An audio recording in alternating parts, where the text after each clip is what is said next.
Good evening and welcome back to the Inkcaster Saga, Rising from the Ashes. We are back after a little hiatus as we had a lot going on as a team, but we are hot off DLC from a good portion of the team and right on the heels of Whispers into the Well or Whispers of the Well. So we're super excited to get into how the team performed going into the end of the season for Fable, the first DLC, and talking about the new cards coming up for the next set because we're already teching, drawing up what we're going to do because we have our sights set on Richmond. So let's kind of go ahead and get into DLC Milwaukee right away. So we had six people from the team total, right? Go or five? Was it five of us? Five. Matt, Yeah, that's fine. Nixon, Dylan, all went out to Milwaukee to compete and some great performances, couple day twos. Uh, Maybe not so great for some folks, not the expectations they had going into the weekend, but nonetheless, overall a great experience for a lot of people's first DLC. So I'll do ladies first. How was Milwaukee for you? Well, my tournament ended pretty shortly, but overall it was so much fun. It was great seeing everybody in the community coming back together in this tournament and just meeting all people who live across states that just there, just having a great time together. I ended up being a free, and then dropping because I knew I wasn't gonna make day two, and at that point, I was just going for the Mulan promo, which I did end up getting. Um, yeah, and on Sunday, I did two starter deck side events, and I just love starter decks. It's just something that I don't know. It's just like a weird quirk that I just really love, and those are pretty fun. We did end up getting enough tickets with the help of our friend Matt over there to get the Simba mat. So that was A amazing. And yeah, all the dinners and all the celebrations after each day was always so much fun. Um, are we talking about highlights? Yeah, you could talk Yeah. any highlights you had from your weekend. My highlight for sure was definitely when it was Sunday and we were doing an all-nighter before the airport, and it was like 1 a.m. The tournament just ended. Frank Karsten has been crowned the second time reigning champion of the DLC, and then all the casters came back to the hotel that they were staying at, and our friends were staying there too, so we were there too. And like JDZ Quest, Rebecca, wait, no, JDZ, and then Rebecca Quest, and Liam and Katie, they came all back, and we kind of were talking to them. It was pretty cool to get to know them, get to talk to them. Even after such a tiring event, they were still, super welcoming, super hospitable towards us, and it was just an amazing time. I wish we could have talked to them a little bit longer, but we did have to get ready for the airport, so we had to leave at like 2 a.m., which is so sad, but it How was so early much was fun. your flight home? It was like 5 4, 5 a.m. yeah, 5 a.m., but the boarding started at like 4. 4:30. Yeah, Boarding started at 4:30. you guys can miss me on that when we go to Richmond. It was so much fun. Good. I'm glad you had a good time. And yeah, that's definitely neat meeting some of those folks that are kind of the apex of the content creation for the Lorcana community. I can't go a day on socials without seeing some of their stuff pop up, especially like Rebecca Quest. She's a super big into making a ton of content. Like today, she had a reveal for the boxes and everything like that she got sent from Rav. So that's awesome that you guys got to meet her. Um, Yeah. so so Dylan, jump to you. How was your experience at DLC Milwaukee? Yeah, it was good. On the side of like just seeing everybody and the community and getting to spend time with everybody that you've grown and like become friends with, that's always just a blast. Like we go to like all these other tournaments like CCS and stuff, so you start to get to know people and this is just like the apex where everybody gets together and celebrates playing Lorcana, and that's just always a blast. And um, so on that side of things, that's always, super fun, and the DLC environment's fun. Tournament wise, I don't want to get too deep into it, but I think it needs to be said. I think some structural things could be changed, how the event was run, as well as some of the rulings and stuff like that. And we can talk more about that later if you want. But I think like they had just started doing some new rules, and it kind of was throwing people off, as well as like people bubbling and not really getting invites and just all that kind of stuff. It just felt a little wonky. So hopefully they're kind of learning from this, and going forward, we can make things a little bit better. Um, the DLC itself was fine. The venue was good. It was definitely, it was big enough. I think for me personally, the prize wall left a little bit to be desired, in comparison to last year's DLCs. I feel like I was able to get a lot more with my tickets and stuff like that. But again, those are the things like hopefully as we move forward with this season of DLCs, they kind of get better at. And then my tournament wise, I ended up playing Green Steel, which was something I had been practicing for weeks leading up to the DLC, and I wasn't quite sure Hmm. on because it's definitely not tier one, I'd say. And I was playing like LD's version, which I shouted him out on Twitter because it really is a fun deck. So you have like the max scoops and the Clarabelle shifts, and you have some song synergy and stuff like that. And it's just really fun. And adding in the Chromicons adds an extra layer of gameplay in your matches. So it was just a fun deck to kind of shape up the meta, and I felt like I could pilot it to a certain extent that would like give me a chance in almost every matchup. Um, so I ended up sticking with that versus playing something like Purple Steel, which might be a little bit more consistent. But I ended up making day two. My highlights were, I guess, so my two losses were in day one. I two losses overall I had to red purple, which was very interesting because I was not, and I don't think a lot of people were really expecting to see red purple, but there was actually a decent amount of it at the top tables. And it Hmm. converted pretty well into day two. And I think that kind of threw people off. I know Zeke played against it as well. Um, yeah, I just wasn't expecting to see red purple. So it's, something you're kind of trying to figure out the deck as you go. Like, generally what's in the deck, but there's lines that you're probably not super familiar with. But my day one, my first loss was to red purple is close. My deck is kind of even with that deck, I'd say. But I just couldn't get there in the end. And then my second round loss was to Dick Burns on Amber Steel aggro. Again, close games. Went to game three. He opened Daisy into double Daisy into Tiana on the play, and it was just like, okay, Yeah, it's hard to beat. I can't do much. So I went to day two and played red purple in round one again, and the game one was super tragic. I basically just needed an inkable off the top. He sang second star super early, and I had two Clarabelles on board. I was pretty wide, had a big Clarabelle in my hand. I just needed an inkable off the top and the shift, and it's like, I probably win that game. Even in the next turn, if I drew an inkable, like I probably had 2 or 3 turns to draw an inkable, and I just bricked. And like I only run 13 on inkables, so mathematically, I think that was just variance not on my side. So I lost that one. And then next round I ended up losing a close game to Blurple, which is generally a close matchup in general. So yeah, I dropped after that, and I was just hanging out watching Zeke, trying to support him since he was still making his run. Um, and yeah, I mean, I'm not like I go to these tournaments. My goal is to make top.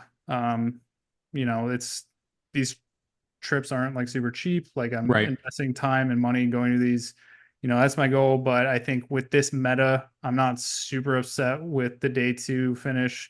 It's the meta felt pretty rock paper scissory. So you kind of had to get lucky, I think, to make top anyway. Not play all your bad matchups. But yeah, overall it was a super good event, and I think it was just fun going with the team. And um, yeah, I'm just looking forward to the next format and next DLC, to be honest. Yeah, we were super pumped you made day two, obviously, especially taking, I mean, I wouldn't say it's completely off meta, but it was, like you said, it wasn't a a top tier deck, and you being able to pilot that well and still make day two is super impressive. So we're glad you had a good time, and obviously our eyes are set for Richmond and kind of topping from there. And as the format changes with this next set, so dropped in day two, but still overall great performance. So speaking of dropping, Matt. That's crazy when he said dropping. Oh, Love listen, you, buddy. What's up? How'd it go? it was fun. Listen, I love hanging out with friends. I love hanging out with the teams. Illuminati, us, like the memories is what makes it fun. Hanging out with friends. As much as we all like say we dislike Dylan, we love him. Love hanging out with Zeke and Mai. Love hanging out with Nixon. That's like the best memories of like that will live with me forever. The tournament went pretty bad, I will say. I started off 1-0 and it was Amber Steel, and I hit my deck was drawing so hot. I hit Shift Baymax under the sea. I was playing blue green, and I was like, "Ooh, all right, we're starting off pretty good." And then immediately downhill from there, Purple Steel into bad matchup into kill my shift targets, and then I have to somehow draw out of it. And the deck was like, "Nah, I don't feel like you're playing today." Straight on Inkables in hand. I was like, "All right," so I went 1-3 drop. Um, didn't really want to play for the Mulan already. Was kind of mad. Lily went straight to Infinity and started playing that. Sunday we played a big Infinity tournament. I went 5-2 on Very nice. the OG Kiwi Birds. Shout out Zeke. Um, and yeah, I mean it was super fun. I wouldn't regret a single thing we did. I mean everything was fun about the weekend. I would totally do it again. Now I'm looking towards Richmond and getting a deck ready, getting testing going. I mean, I'll test more than I tested this time. Hopefully, the deck doesn't burn out on me again. But it is what it is. So I mean, that's funny. I was joking with you earlier when we were on the phone. I said you got all your wins during set champs, that you were Yeah, rolling with that thing. yeah. Blue You green felt super good. I yeah. even the day before the DLC, I shout out Freddie. He's one of the Illuminati captains. I was playtesting a lot with him, and I actually was very very close of him dropping Blurple and not playing it anymore. That's how badly the deck, like I was destroying him with blue green, to where he almost switched his deck choice, but it just cards It weren't on my happens. tables. It happens, but good on you for the Infinity performance, helping out some of the fellow teammates with some tickets. So what is it? How many wins do you have to get the Mulan? 3 wins in the main event. Three wins in the main event. Nice. Nice. Well, like you said, sights on Richmond, and we'll go from there. But last, certainly not least, the best run of the weekend for the team, Mr. Easy Kill Zeke. So Uh, talk us through it, man. yeah, I had a great weekend, obviously. It was kind of Cool. tough. Like my body, like with cold, like really doesn't do well. And then also with Yeah, like big temperature changes and like no humidity. Like I have a lot of allergy issues. So like I was super congested. Like I'm still like congested. my guy sent Um, out a message in the Discord saying he was on his MJ flu game shit. I was on my MJ flu game shit. So it was tough because like Friday night, like I felt like I got there and I was like, oh my God, I feel rough. And then Saturday morning, like I woke up and I was like hoodie up, big old sweatpants because I can't do the cold. But I mean we had a great day. 7-1. My only loss on Saturday was against dogs. Um, and that guy like drew like the nuts both games. Like there was like no variant. There was like no way to win that game, like with the hands he drew. And then I hit dogs again. My best match of the day was I hit dogs again, and I top deck a big Elsa to win. Um, That's always fun. and then the guy saw like, dude, and then the guy's hand, it was so bricked up. He was like, his game two hand was like triple under the sea, no big tramp. Like he's just bobbing to get rid of all of his under the seas so we can actually play him. But it's too bad for him. Um, so it felt really good. Going into day two. Day one went super long. It's the only thing like it's rough. Like I feel like you guys started super late for it took being day forever to one. get started. And then like rounds were like Rounds would go into like negative 30, 35 minutes. This is like also a big problem because of like judge calls and people like getting big time extensions. Because they were doing a lot of like deck checks with like foils, like the Hmm. promo cards, the enchanteds. They actually had like the a white card, a white like just straight white that had like all the Elsa stats on hand Hmm. for the judges to take out of people's decks and like proxy into people's decks Wow. if they thought like there was like too much of a bend. So the Um, promo Elsa was just a huge problem all weekend then, huh? yeah, for a lot of people, like it was a Yeah. big problem for a lot of people. Enchanteds were a big problem. Like they were definitely like cracking very hard down. But it was interesting, like it would basically be like a game one loss, but then you'd get your deck back with a bunch of like regular cards with like paper inserts of what the card actually is, which were like super jank, but it was interesting. So, Um, so let me ask you this, and this is for everyone as you talk about kind of some of the formatting things, the judge calls and things like that. And Dylan, you kind of brought it up. So I kept seeing everything going on, or people talking about the take back rule. So what the heck was that, and what was the deal? Because I all I heard was just people complaining about it. yeah, I think like the take back rule, I never had like a really egregious take back, like both sides, but I know like Mai had a really bad take back where he like he like played it. What happened? Tell what happened. So pretty much what happened was I had an exerted Yzma in play and he had a Captain Hook, Hmm. but he said pass back to me. And then I was getting ready and I was like literally about to draw and he said, actually, I want to take it back. I want to put my hook into your Yzma, even though he Mm. passed back priority back to me already. And he said, we can call a judge if you want. And I said, I mean, yes, I would like to call a judge. And he said, because I didn't get any information and because I didn't look at my draw yet, he's able to do it still. Yeah. He's able to still put the hook into my Yzma and then put the pass back again to me. So I'm Pretty assuming much. the judge ruled in his favor. It sounds Yeah, like. based off Yeah. the way the take back rule is read, like he is right. I just think it's like I mean, it was right, I think but once someone like, like fully passes and they like verbalize a pass, like it's different if someone just goes like this, or maybe they just like physically do it, but they don't say anything, or they're like pat. Oh wait, wait, wait. But if you're Yeah, like or pass and the person like readies all their stuff, and then you're like, oh wait, yeah. it seems like I, kind of I off. I mean, I can see it being okay. It's like, oh, you quested something, and then you're like, you know what? Maybe I don't want to quest that, something like that. But like you said, fully calling pass and sending it over to your opponent, I think that's kind of buns that they're letting you do that. But I think the most egregious one was basically was against Freddie. It was Freddie's winning in. He has game on board. The player he's playing against visions. Hmm. He grabs his 5 cards, puts one into his hand, puts the 4 other ones on the bottom of the deck, grabs his whole hand. He looks at Freddy's board, counts out the lore, goes, "Oh, I didn't realize you had lethal on board. Can I change my vision?" Freddy's like, "Well, no, like, but I mean, call a judge."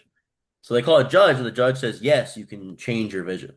So they grab the other 4 cards on the bottom of the deck, let him change the vision. He grabs a Monstro instead of whatever card he grabbed, And he and then just Monstro's the eats board, and Freddy eats Freddy's loses. boards. Yeah. So it's Wow. like that is like I don't know. I think once you like if you vision and you have like all the information in front of you to like make the correct call, and you like it's different. Like say you like grab a card, and then maybe you put the 4 cards off to the side, think again, pick everything back up, change it. But if you fully like put the 4 cards on the bottom of the deck, and like put the card into your hand, like that's the action is over. Like Right. taking that back is like, Yeah, that's kind of tough. yeah. the take back rule is also like a case by case. So pretty much like just the judge can pretty much decide what the ruling should Yeah, be or I not. also like I think there was like a big problem with like a lot of judges like not totally knowing. like all of the rules of the game or fully understanding. Because like I heard like there was an instance where I was watching this at a top table, um, and there's like a big judge call, and the judge explains to the player like, "Hey, we can't rewind. As judges, we're not allowed to rewind." But then all day you've been seeing judges rewind. So it's like a very much like there's not like all the judges are not on the same page. Yeah, there's not enough consistency right Yeah. now with the judges. And so like Which for a DLC, you would hope that that would 100% be yeah, the case, right? which I mean I think they just need a judge program. I also think like people need to not be afraid to like call like head judge or like call like ask for like there was like one player like that happened to the player and the player's like I don't understand why you guys can't rewind and she was just like oh we can't. He's like oh that doesn't make any sense and he's like complaining about it, but not once does he go can I appeal to head judge? And like all you have to do is just like, can I appeal to head judge? And they bring the head judge over, and then like if you really think like the judge is wrong, so like people also need to like not be afraid to appeal to head judge. Right, Um, right. but so I think that was like the judging, and then just how slow it was in between rounds. Day two, Sunday. So then we got into day two. Hmm. That was a lot better. Rounds were like a lot faster, and they went up like a lot quicker. Um, Obviously, day two for me was a little rough. I went 1-3 going into day two. I also didn't realize. I think this was like this was totally my fault. Like the information was readily available, but I thought day two like started at 10 and not at 9:30. So I was like in the bathroom 9:30 and like I like Dylan text texts me, like, "Yo, dude. rounds are up. Like, where are you?" And so I had to like sprint out of the bathroom Oh at, my gosh. at 9:30 post breakfast. And then I immediately missed ramp, which was awesome. So yeah, like day three, day two, um, went 1-3. I think two of my losses I had like were blurple mirrors, and I think like I had like very little agency over. Like I missed ramp, and then like another game where like they top deck like Monstro into Hades, and Hmm. it's just brutal. Um, and then like other like the other ones where it's like they see second star and you just don't see second star. Yeah. And it's like in that mirror, like if you have no way to stop their second star and they just second star and you don't have it, like you just lose. Yeah, you said he had what, like 15 cards in hand at one point because he sang second star twice. Well, so that was actually against purple red, Oh. but that was that was the only loss that actually I had agency over. They were playing like a purple red, like power line with like B King, second star, sharks, like very like action focused. Um, and we're in game three, so I know better at this point. But I ink Tipo turn one, turn two I draw, I ink. I go to play, and I'm like, oh, I play Tipo, and I'm like, oh wait, that's not Tipo, that's Sale. And Oops. I'm like, oh, so now my four drop is just dead no matter what, and from Right. there it kind of snowballs. So like I was gonna like set up like a Ben on three, Else on five, another Else on six, into like a Hades, and that would have like completely controlled the board.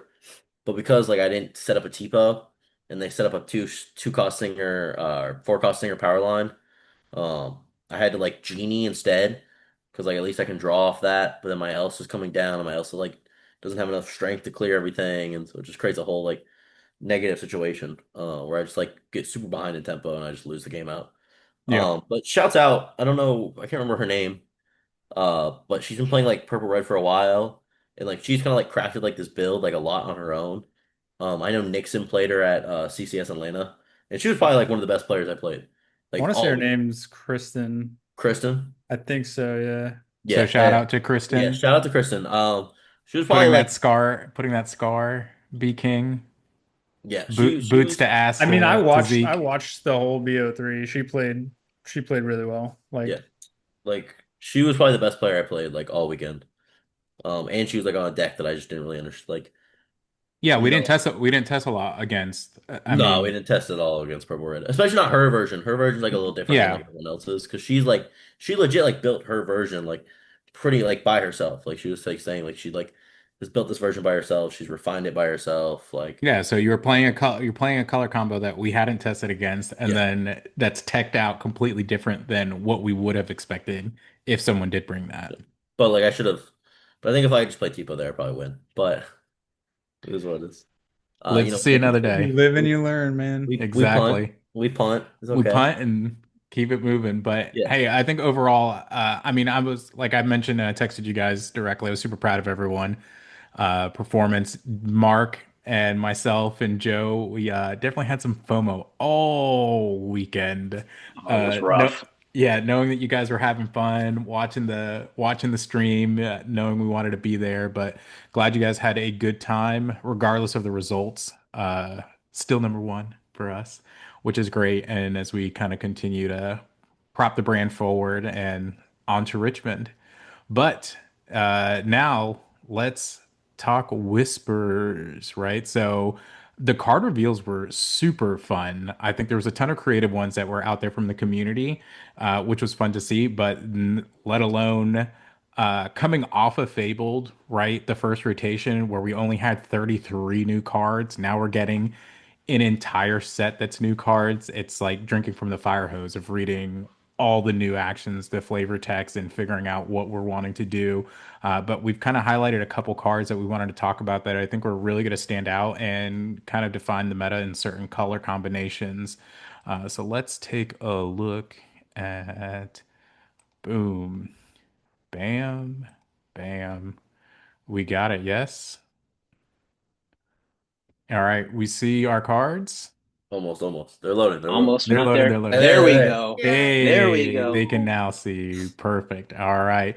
So these are the kind of the six that we highlighted that as we started kind of talking as a group, we're like, okay, these are the ones that are really standing out to us. I think there's obviously dozens more that we can talk about.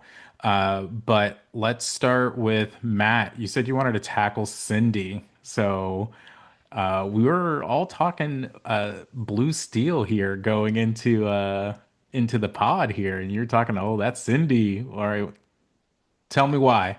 Card's absolutely broken. Uh, Extra ink on four. Like you can ink into so many six drops. There's multiple combos, multiple things you could do with that card. I haven't fully tested it yet. I know Hmm. Dylan has. Mainly like I know there's some combos that like Shift Jasmine, Pleakley on three, Cinderella on four, and then like you can just go straight to Hades, straight to I saw some lists playing the Mufasa 8 drop Hmm. that gets the two out of the inkwell. Quest Mufasa, re-ready your ink. I think that card's broken. Uh just like a draw power off of that card and an inkwell and a ramp is insane. The only thing I would say to make that card better, I would say if it was inkable, I'd probably or yeah, if it was inkable, it'd probably be the most broken ramp card. And I think out of all ramp, I think that'd be the most broken card. A four drop that ramps inkable. I mean, the only thing that's like throwing me off is the uninkable count in some of these lists. Like you're already Yeah. playing four Hades, you probably have to play four of this card, so that's already eight. That's the only thing that's throwing me off. But I think this card's the best in the set, in my opinion. I think this card's going to be the structure of Blue Steel to get to these high cost characters: Hades, Vincenzo, Mufasa. I think to make unbeatable boards, like this is a card that you have to hit on for the deck to work. I know Dylan was saying Goliath as well. I mean, man, I can't wait for this card to come out. I'm already buying a playset. Yeah, no, uh, the playset is going to be necessary if you're planning on playing blue steel. if anybody knows me, I love Enchanteds. I think I'm gonna have to pull the trigger on four Enchanted Cinderellas, but I mean, we'll see how it goes. Well, definitely going to be a great card. And funny enough, all of the six that we picked got the enchanted treatment. So I think that's one of the cool things about the set. We're seeing that the enchanteds are actually playable. The majority of them are all playable and really good cards. So excited for that as we kind of hunt those to put those in our deck. Mark, we haven't heard from you tonight so far, bud. So which one do you want to cover here? Which one has kind of stood out to you? I'm telling you, first, I got to give it to Ravensburger. They are like entering their villains era when it comes down to the art that are on these enchantments. These all look fantastic, and I can't wait to acquire a couple of these.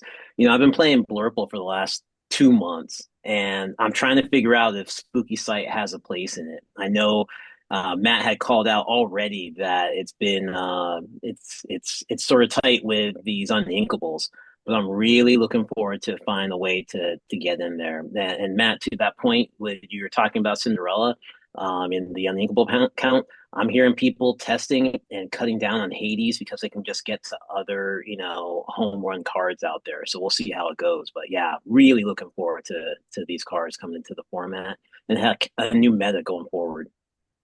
Absolutely. So, Spooky Sight, that was the big one that a lot of people were talking about because it gets us another board wipe. So, ton of people have been clamoring for things since obviously Be Prepared's gone. So it's not like a full blown board wipe, but still incredibly effective.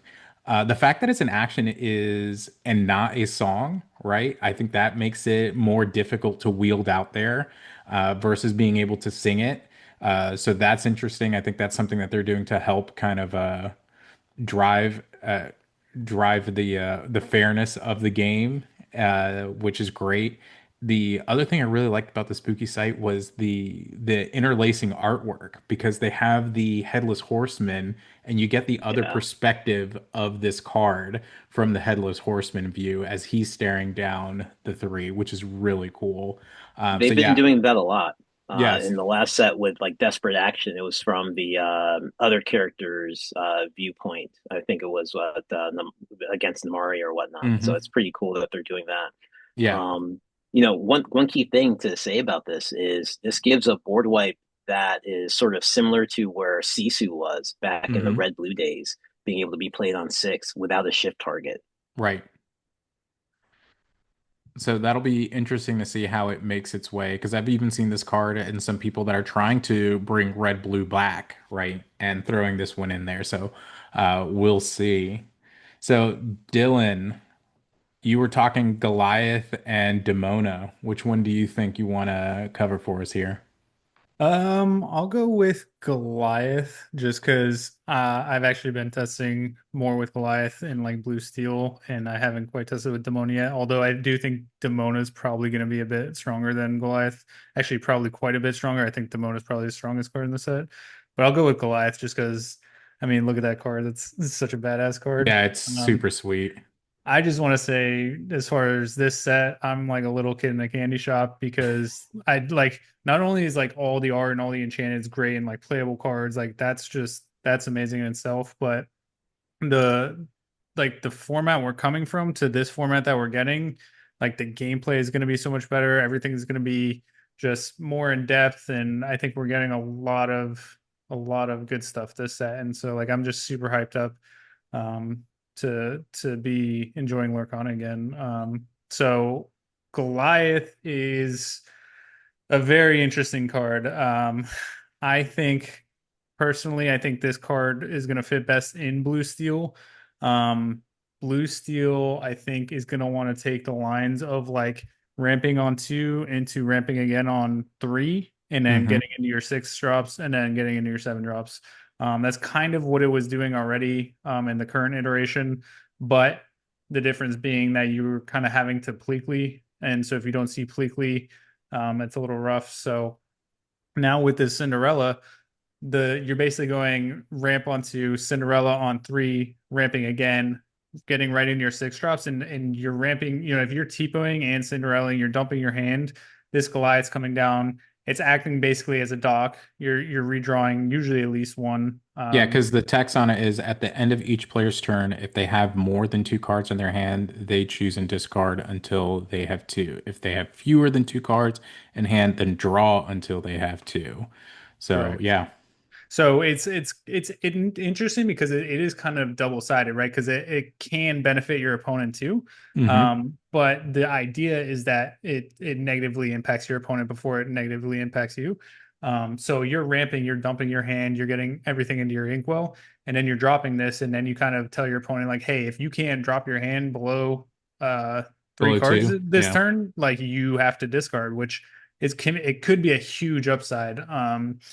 I do think we're going to see a lot of ramp decks. I think this Cinderella is going to impact the meta. I think that Cinderella is actually the best deck for that is green blue. But we can talk about that another time. But I think this Goliath and it's a 6/5 body that quests for two. That's not, you know what I mean? It's nothing to scoff at. It has the same secondary text as all the gargoyles, which Hmm. is something you'd see it on Demona too.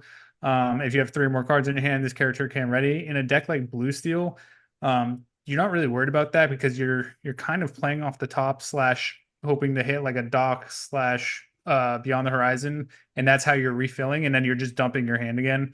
Right. So like theoretically, like you're gonna drop a Goliath, then you're gonna start playing your seven drops like Hades or Vincenzo, and then you'll get like a Dock or Beyond, and you dump your hand again, and like you're just always benefiting from this card. And if it's not dealt with, it's gonna be a problem card for a lot of decks. Right. And with the power creep that we've seen and a card like this, it's a 6/5. I mean, it's exerted. Yeah, it stays exerted, but you're gonna have to probably trade two things into it to clear it. Oh Right. yeah, So, it's a like, big okay, body. cool. I'll take 2-1 on that any single day. Yep. Yep. And I think the added draw here is one of the things that Blue Steel really needs to kind of put it into that like maybe borderline tier one deck. I don't know if it's going to be tier one this set, but cards like this are really going to push it a little bit further. So we'll see. I think purple is going to be the big color of this format again. Unfortunately, like Again. it's been dominant, but I think it's going to continue to be dominant. We see two amazing purple cards here on the screen that are really going to have a huge impact on the format. So we'll see if a deck like Blue Steel or, I mean, I could see this going in other Steel decks as well. It's just not as efficient because you don't have ramp outside of the blue cards really. So you're going to be playing it on six, which again, there's going to be some other decks that can benefit from that. Maybe purple steel, maybe green steel, we'll see. But I think blue steel is the deck where this card is going to shine. So I'm super excited about that. Blue steel is a really fun deck. So Yep. I really enjoy playing Blue Steel. Even testing before Milwaukee, I just busted out a Blue Steel Knights Mine build just for fun to play something. Because I really enjoy that color pairing as well. So I'm excited to see a lot of cards going into making that back into a top tier deck. So Zeke, on to you guys. We got three left. Zeke, I think you brought up Demona. You want to cover Demona? Yeah, I mean Demona's like is very, very strong. Obviously, I think it's like the strongest card in the set, or at least one of. A really cool line I saw today was there's like the new item, which is like the Demonia's book or whatever, which gives all characters named Demonia rush, and every time like you like your opponent exerts a character, you also gain a lore. So like a line I saw today was like you play like the book on three. You play there's a 4-drop Demonia. So Mm-hmm. that comes in with Rush. That can instantly trade with someone with a 4/3. And then like you play like an Elsa and Ursula on five, you're exerting something, you're gaining a lore. And you're playing the big Demonia, you're exerting like three, four things maybe, and you're gaining a lore for each thing you exert. Which is like very, and then you just have this big 5/6 body. Um, it's really good in purple steel as well. I think purple steel is like probably what it's best in because purple steel like you generate a very like wide board and like you're always kind of like looking to like basically crack open their board. We've been doing that so far with like strengths and Elsas, but like we have a ton of like Captain Hooks and like little bodies with Challenger that swing for a good amount. And Calhoun. so when you Calhoun. Yep. drop when you drop the Demonia, you can take a lot of really high value trades because it exerts their whole board, and you just have all these like one, two, three drops with like three, four strength that I just get to trade in. I can like trade up. And then as well, like you're generally like playing in purple steel, like in this format, in this meta, like with like one, two cards in your hand max, like especially once you're hitting like six ink. So this just instantly refills your hand as well, which is like very strong, and it refills your opponent's hand as well. I think is like the biggest like downside. Now obviously like your opponent has to have less than three cards, Right. um, and there is slightly more draw in this format. But I still think like overall draw power is like pretty low. So I think like probably like if you're purple steel, like you're playing this on turn six, your opponent probably has less than two, three cards in their hand, by that point anyway. Um, so, um, But overall, I think the Demonia is like really strong. Uh, but yeah, Nice. Maya, how about I give you Hades since you've been on the Blurple train here? What does the this this days. oh That when you play this character, you may choose an opposing character. If you do, draw two cards unless this character player puts that card to the bottom of their deck.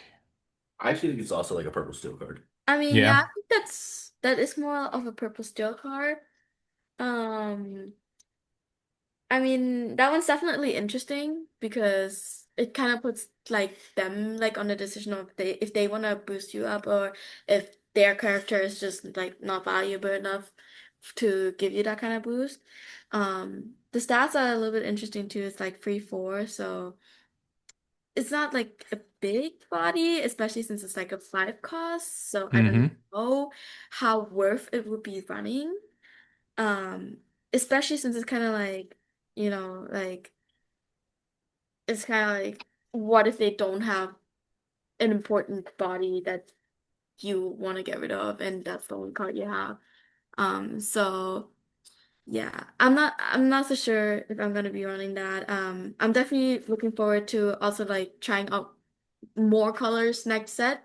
So Mm-hmm. like the malicious man and scary, that one is like a fun combo deck that I saw with the Prince Philip shift line, where Mm-hmm. you sing it with the free drop Prince Philip, and then you shift it with the big one, and you just pretty much get rid of every single character on the board.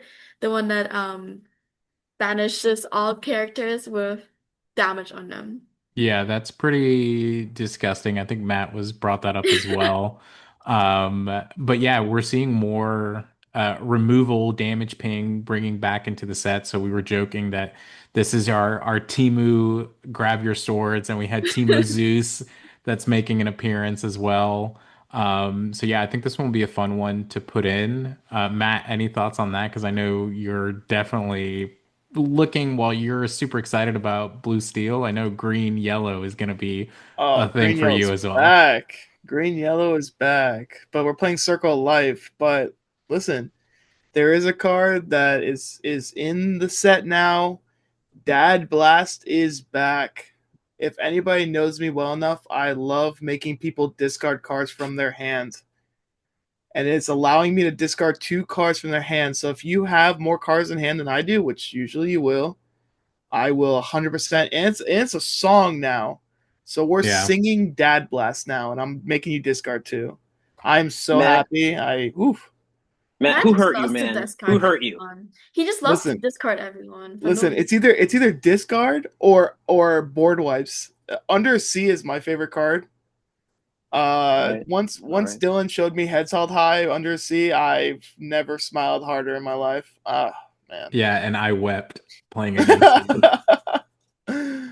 Ooh, I think this malicious mean scary is a force to be reckoned with. Because if again another board wipe with under the sea in the same deck, you essentially have two board wipes in the same deck. I think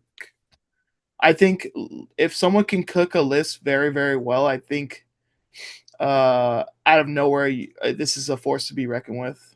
Because two board wipes in one deck is insane. Yeah, that'll be definitely something that will be annoying if you're on the receiving end of, unfortunately.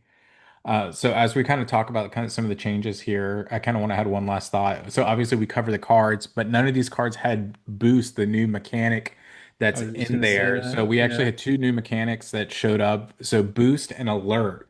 So alert, where it allows a character to challenge as if they have evasive. That Dumbo stock dropped so hard when they announced alert because now there's more things to go into it.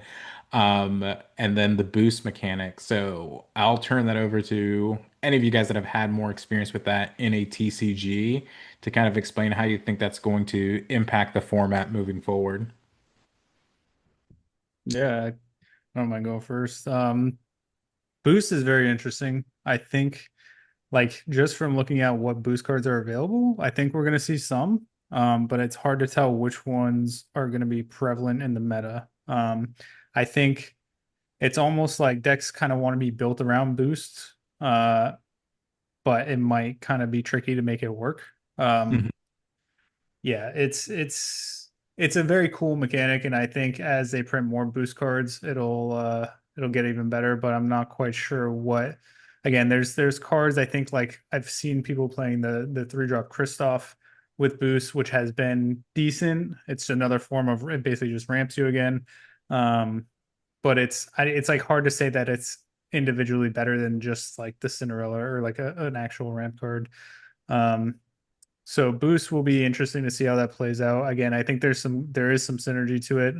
They printed stuff that really complements boost, so we'll see if anyone cooks up some spicy stuff with that. And then alert is also interesting, but it makes sense. They wanted a way to be able to challenge evasive stuff without Dumbo being super OP. So I think the main alert card actually that we're going to see played is the 3-drop Lexington. And Um, steel. Yep. yeah, it is a 3-drop 4/4 with alert that yeah basically has like no downsides. And it's just going to eat up genies and Dumbos, and especially in purple steel. It really kind of gives purple steel that edge in the Right. blur pool now. So yeah, I do like the mechanics, and I'm interested to see where they take us with those. Mark, your thoughts here with either boost or alert? I think alert is fantastic. Again, just like Dylan was saying, being able to have a larger inventory of cards that can deal with evasives is fantastic. Boost is really hard to evaluate without playing it. At first glance, to me, it seems like something that's going to be more impactful and limited because I think Boost is really, waiting on those boost abilities to be at a cost that can be advantageous in a game where you're trying to use all your ink in every turn. Sometimes that can help you, sometimes that can hurt you. I think the only other thing that Boost could be helpful with is with cards like Pleakley. Yeah, I've got that waiting here, waiting for those Boost cards to help getting some of those cards that are under the boosted cards into the inkwell. But beyond that, it's going to be really interesting. I'm hoping that we can get a little bit more limited in our local area and really get to play some of these cards, see how good Boost really is. Right, because the challenge with boost is right. So you're taking a card from the top of your deck and putting it under. So that's reducing your odds of you pulling a card that you might need and you don't know what's going underneath it, right? Actually, I think the book says it's increasing the odds of you getting a card you don't need, which is one of the reasons why one jump ahead is not frowned upon. Gotcha. Good Yeah, to it's technically better for your odds. It's also like I think cards like where you can like bounce. So like hmm you like play a boost character and you like use the boost effect 2, 3 times and you bounce it back to your hand. You get it's almost like drawing. You're Right. getting like that whole Yeah, stack of cards. Right. So yeah. you play a Mim Elephant and banish something that's got three cards boosted underneath. You now have four cards that you're drawn back into at that Yep. point. Gotcha. Hmm. Very nice, very nice. So yeah, I think overall we're obviously very excited for the new set, getting a whole bunch of different cards and testing out a bunch of different variants of decks. I was talking to Mark on the side and I told him my goal is to have at least two solid decks in two different colors. So I can have different things to play and be ready and not have to worry about switching a whole bunch of cards from one to Oh, we're gonna another. make this happen. It's Yeah, gonna yeah. happen, It's Dave. gonna happen. We're gonna find something. We're gonna find Yep, something.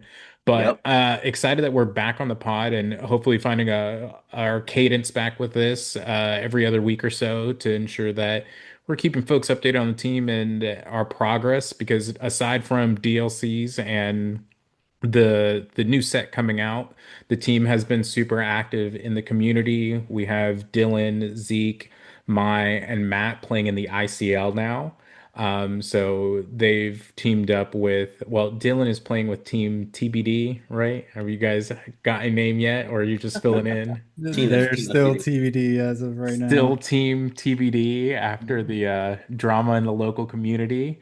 Mhm. Um, and Zeke, Mai, and Matt are joined up with Illuminati on the ICL. So obviously our goal is to hopefully eventually have our own group, but we appreciate you guys helping drive the brand forward and playing well in the ICL. So we're looking forward to when you guys hit the stream, and we'll talk about that more as those matches go on throughout the ICL season. Yeah, I will say we play on stream. I play on stream next week against World Class Cards. Hey, let's So I'll go. be in the featured match.